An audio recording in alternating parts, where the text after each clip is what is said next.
Hello and welcome to another edition of Revive and Thrive. This is episode number 17. I'm your host, Joshua Blum, and today's episode is brought to you by the letter Q. We've been going through the alphabet one letter at a time, and today we're at Q, which stands for question.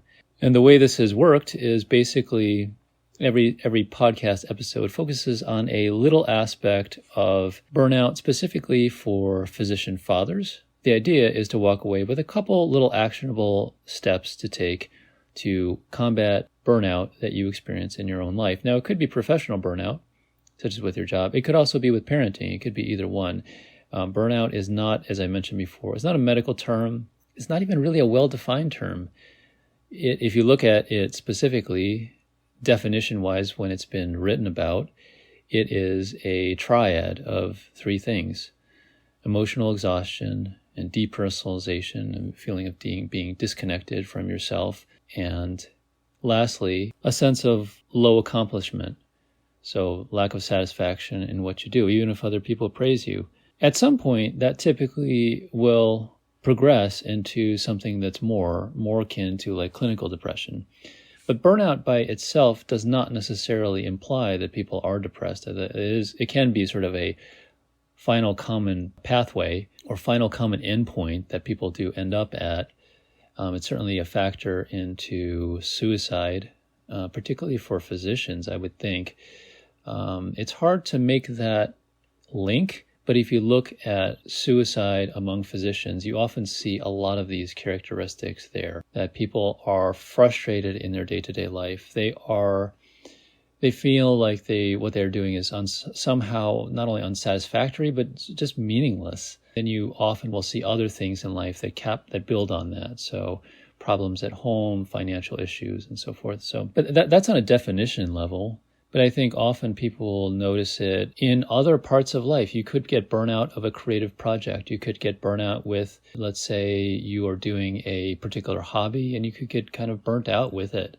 So it doesn't necessarily have to imply the gloom and doom that we sort of ascribe to it in medicine, though in medicine the stakes are pretty high, because that's not only a livelihood that we've been training for, and then other people's lives are at stake often, but it's also often a big part of people's identity. So in the past, we've talked about ways of kind of adding other aspects of your identity that may have gotten sort of pushed aside by the medical machine. I think it's probably unavoidable that, with that much training, for example, 4 years of, at least in the United States, 4 years of medical school, residency being generally at least 3 years, it may be more if you do fellowship. Residency plus fellowship for me was 6 years. And so that's a big chunk of your life, probably in your 20s or early 30s in many cases, unless you had another career before this.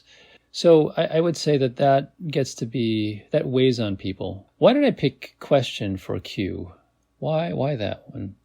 Well, one of the things that happens a lot is that as you're going, and this is why I brought up the issue of training, is we get kind of indoctrinated with a certain way of going about things.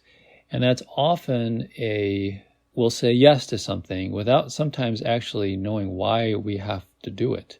Because that was what we had to do in medical school. That may have, in fact, been what we had to do in residency and fellowship. And even as you get out and practice, you may still kind of follow those same things. And there's an aphorism, I guess you could say, like for example, in martial arts, you fight like you train. So if you practice to do certain things, for example, pull your punches, whatever, those kind of things, you're probably going to not respond a whole lot differently in a situation where you don't have to do that. And that comes out in many, many different ways, right? We just tend to do what we know unless acted upon by an outside force. Someone tells you not to do that, to correct these things, blah, blah, blah, then we may change. But otherwise, we may operate as a default of doing what we know because that has worked for us in the past. Being compliant, saying yes to things, that has often worked in our favor. In a previous episode, we actually talked about the debate of saying yes versus no. How no puts up a front, may protect you. Yes sometimes creates more opportunities. So there's not a single right thing to do all the time. However, questioning when you get a series of orders or things like that. And I mean orders like directives, like, you have to do this. And saying, why is really important. Now, it may not change your situation at all. But I think often as physicians, we really struggle to sometimes advocate for ourselves. I don't really know why. I mean, I'll be honest. I think that often the amount of time it takes is probably too much. So we're busy all day with patients. We don't have enough time to advocate for ourselves. There's a story that I remember. I don't know if this is officially true or not, but it's a story I remember. So I went to medical school in Pennsylvania, and I think there was some debate at the time. This is going back. So I went in the 2000s era. So anyway, whatever. But there was a debate about making motorcycle helmets mandatory. So if you're riding a motorcycle, you had to wear a helmet in the state of Pennsylvania. At the moment, you do not. And the way the story went down was that physicians, I think, you know what it was? I think it was repealing a law that said you had to. I think that's what it was. But either way, physicians went into, their local lawmaker's office, and they were really disorganized. They were busy. They were, papers flying all over the place. You can't do this, blah, blah, blah, da, da, da, da. This is horrible. This is going to be bad. Head injuries. Okay. So they went all, and then whoever fielded the complaint was like, okay, yeah, right, fine. And then the local bikers group, I don't know, it was Hell's Angels or whatever, I don't know, but they went in and they kind of like came in, they were all dressed in their leather, and they came in, they didn't say anything, and they had one person who basically, maybe it was a lawyer or something like that, who presented the data, or presented an argument, I guess you could say, that they should not have to do this, or they should not have to wear helmets. I don't know if that was a factor in it or not, but they went with that particular opinion instead.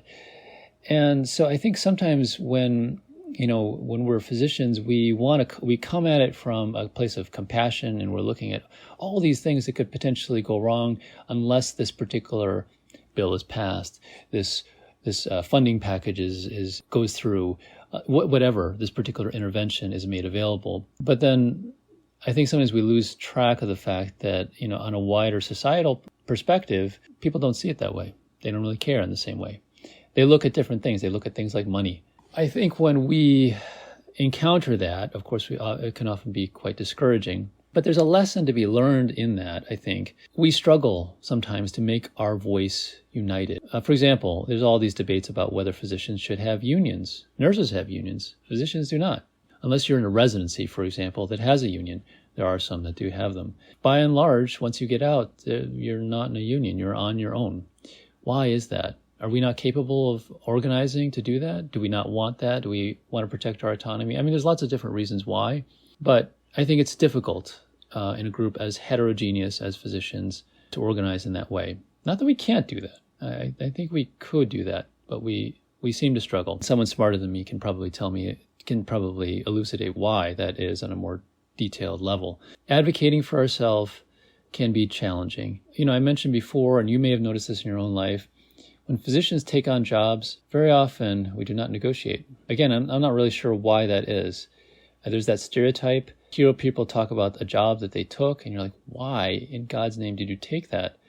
I'm like, well, I didn't think I had an option. Now, in some cases, people really don't feel like they do have options. Maybe they're a foreign medical grad, and they're looking at taking a position to satisfy visa requirement or something like that.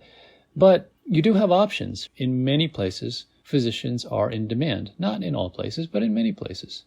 More so in certain specialties, you might argue, but still, it's hard to get a primary care doctor. There's not enough of them. We have a brain drain in terms of pulling physicians from other countries because we can't produce enough of our own in this country, from people who are citizens. And so there's all these different things to consider that why would we have difficulty advocating for ourselves? But yet, I think many of us do. My opinion is that it often goes back to us just kind of reflexively saying yes to things that we may not necessarily always agree with. So I guess that's why, for this particular episode, I want you to take a pause and think about the last time you questioned something that, say, one of your superiors told you to. It could be a senior physician. It could be someone who runs the clinic. It could be someone at a national level. Maybe it's a lawmaker, or maybe it's someone who runs a national organization or is a part of it or something like that. But they say something, they say this is the way it's got to be. There's a good percentage of people who will just follow because they are law-abiding. But that doesn't necessarily mean you can't question it.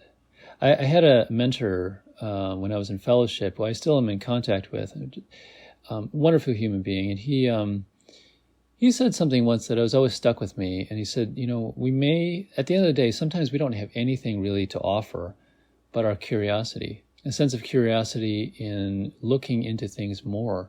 And I think that that's always stuck with me, because sometimes there really is the only thing that you have to offer. Sometimes you've reached the limit of what you can do. But it always seemed to me that telling that to a patient, well, there's nothing more I can do for you, really kind of misses the mark, because in some ways, if you look at what physicians could do years and years ago, back when we had many, many fewer treatments, what you were often doing is just bearing witness to suffering. You didn't have a lot you could do, but just that bearing witness to the suffering of another human being can help to alleviate their own suffering in some way. They're not dealing with it alone.